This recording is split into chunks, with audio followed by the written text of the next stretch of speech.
to get that ball across the plane. Insane. So to the first of ever Super Bowl overtime we would go, and you could just feel it. As soon as the Pats won that coin toss, you just knew it was going to happen. It was written. Tom Brady, the James White, who caps off the greatest comeback in Super Bowl history. They were down 25 points at one point in this game, and no team had ever come back from being down by more than 10 in any Super Bowl. Brady was overcome with emotion after this game. We know afterwards, you can see him kissing his wife, Giselle. He was there with his kids, and his mother's been battling health issues the past 18 months. That's her there in the blue headscarf. She hadn't made it to a game all season. His father, only one game, but they were there to watch their son solidify himself as the greatest of all time. Here's Brady letting out some emotions after the game and a couple of answers from big-name folks that I asked about Tom just moments after the game. Thank you to all our fans, everyone back in Boston, New England, we love you. You've been with us all year. We're bringing this sucker home. I think what happened to Tommy the first 4 games engaged fans even more because they know we weren't treated fairly. And, you know, now we had a chance to go through the year, and I think results speak for themselves. It's the biggest stage, and he always steps up on the biggest stage and plays unbelievable. And he did it against tonight. To bring that team back, it's just unbelievable. Brady's the best ever, and Belichick is too. The greatest comeback in Super Bowl history, quite possibly sports history, for what it meant. I talked to one Patriots coach after the game. I said, what happened at halftime? You guys were down 21-3. He said, Bill Belichick looked every man in the locker room in the eye and said, 21 points is not enough for them to beat us. And the guys just locked in. They came out and just lit it up in the second half, guys. Absolutely incredible. Man, what a game. Coy Wire, thank you so much. All right, let's take a look at what's coming up on New Day. Chris Cuomo joins us now. Hello, my friend. You are Howdy. sleepy, I'm sure. Boy, oh boy, I could hear the cries and screams some 30 miles north of me of John Berman all night long, riding that game up and down. You know, we're talking about it here with the crew. One, whether you like football or not, this is the beauty of sport. This is why it translates into all these larger life lessons. And I am not a Patriots fan. I'm a New York Jets fan. They stink, for those who don't follow football. And they see the Pats as a nemesis. But you can't argue anymore with any kind of cogency that this isn't the best franchise in history and that this isn't the best quarterback in terms of just winning when it counts that we've ever seen. So it is great to witness history. I love being able to witness the good kind. And even though I'm not a Pats fan, if you don't respect what happened last night, you don't respect nothing. Now, speaking of respect of things that matter, let's talk about the divisions of power in our Constitution. This battle over President Trump's travel ban is developing this morning. There are all these deadlines upcoming that will take you through about this all-important review by the Ninth Circuit Appellate Court of the travel ban. You got Minnesota and Washington involved in this litigation. How far will it go? What is the process? What does the administration say? We're going to talk to attorneys on both sides. Plus, an act of hate leading people to people showing a little love in the city. Subway car was filled with anti-Semitic graffiti. It was crudely done. It was everywhere. A group of strangers on the subway notice it.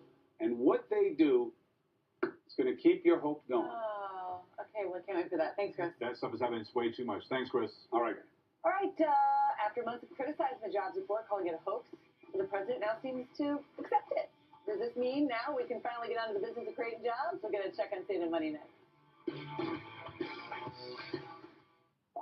Discover Card customer service? Man, this isn't a computer. Wait, you're real? With Discover Card, you can talk to a real person in the U.S. like me, anytime. Wow, this is a recording. Really? No, I'm kidding. 100% U.S.-based customer service. Here to help, not to sell.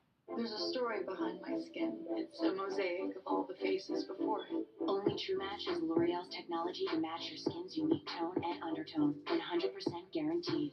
There's only one true match for me, and it's perfect.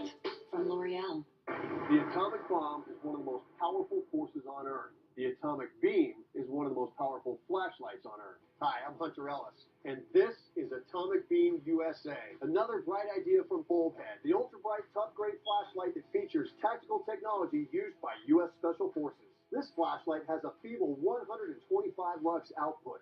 The Atomic Beam USA has up to 5,000 lux. That's 40 times more. It's tough enough to withstand this 36-ton fire truck. We're going to drop it hundreds of feet from this helicopter. It hits the tarmac, and it's still working. That's what I call a tough flashlight. Heavy downpours, mud puddles, even extreme temperatures like boiling hot oil or being frozen solid in a block of ice are no match. I can smash it with all my strength. And it keeps shining bright. Its strobe feature makes it a powerful self-defense tool. Disorient attackers and protect yourself with the Atomic Beam USA. It's compact, lightweight, take it anywhere you know you're going to need it. In case of emergency, it has an SOS setting. As a former fighter pilot, I can depend on Atomic Beam USA. You can see it for miles, on land, sea, or air. You could spend over $100, or the Atomic Beam USA can be yours for just $19.99. You'll also get a lifetime guarantee. If it ever breaks, for any reason, you get your money back. And if you order now, you can double it and get a second Atomic Beam USA. Just pay a separate fee. And we'll even ship them to you for free. And the critical components inside the Atomic Beam are made right here in the USA. Atomic Beam USA with free shipping and lifetime guarantee is just $19.99. Order now. Call 1-800-709-9065 to get your Atomic Beam USA. Call now or go to atomicbeam.com. So call 1-800-709-9065. That's 1-800-709-9065. Deluxe version available. Order now. Closed captioning brought to you by InventHelp. Call 1-888-909-4332. People ask me all the time, George, what do I do with my idea for a new product? I tell them, call my friends at InventHelp. Call for free information. Tomorrow, Bernie Sanders, Ted Cruz. They'll fight for the future of healthcare in America. A live CNN debate. Jim Tepper and Dana Bash moderate. Sanders versus Cruz. Tomorrow night at 9, only on CNN. I should probably inform you of my breakage policy. Breakage policy? Yeah, we don't have one. Open the truck.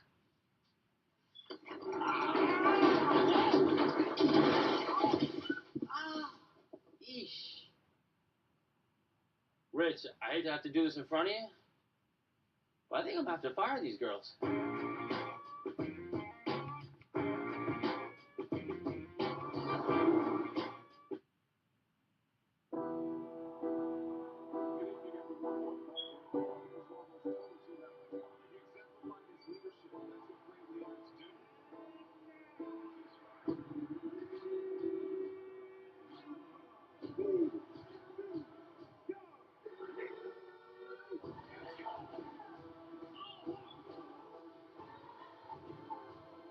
Knicks, Lakers. Coverage begins tonight at 6:30 on MSG, or catch it on MSG Go. New day. The most news in the morning. Up next on CNN.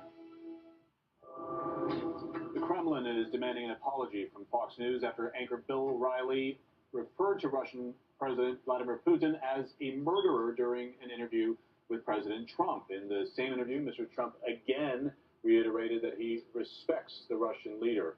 CNN's Claire Sebastian is live in Moscow with us for more. The Kremlin kind of getting it both ways. This being shown so much love by President Trump, but then being called a killer by the person interviewing him. How are they reacting?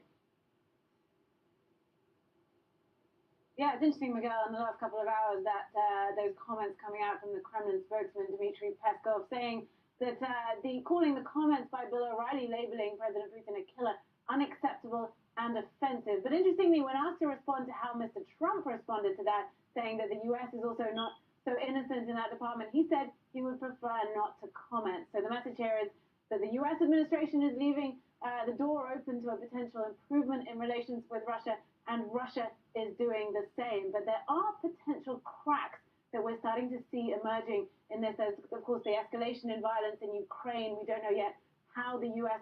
is going to respond to that. Comments from Mike Pence over the weekend say they're very concerned, but still questions remain about how they will respond. And Iran, another key issue. The Kremlin spokesman saying today that he does not agree with Mr. Trump's categorization of Iran as the #1 terrorist state. Iran, of course, a key ally of Russia. So how this relationship will evolve in this complex web of global challenges still remains an open question, Miguel. It is absolutely incredible. Typically, it is signals are sent, and everybody understands what those are. This time, every signal is being sent. Claire Sebastian in Moscow for us. Thank you very much. All right, let's get an early start on your money this morning. Week 3 of the Trump presidency is here. So far, it's been a boon for bank stocks. In world markets right now, Asian markets closed higher. European markets are slightly higher. U.S. futures, barely moving here up a little bit. The job market is humming, adding 227,000 jobs in January. The jobless rate ticked up to 4.8%, and that's a good thing. More Americans started looking for work again. President Trump likes the numbers. 227,000 jobs. Great spirit in the country right now. So we're very happy about that. Now remember, President Trump has ridiculed these numbers for months.